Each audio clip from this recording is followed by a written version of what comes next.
Papakita ko pala sa inyo itong in-unbox ko. Literal na napakaganda niya, oh. Tingnan mo.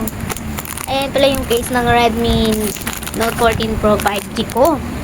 Pinili ko yan dyan sa orange up, sa black up, at sa kulay pink na up. Yan.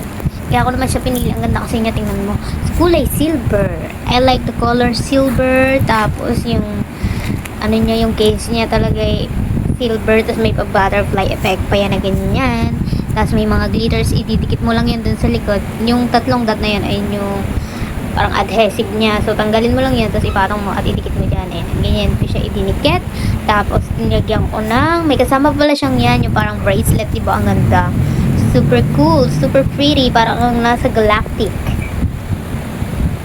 Click the link to order. Don't forget to like, share, comment, and subscribe.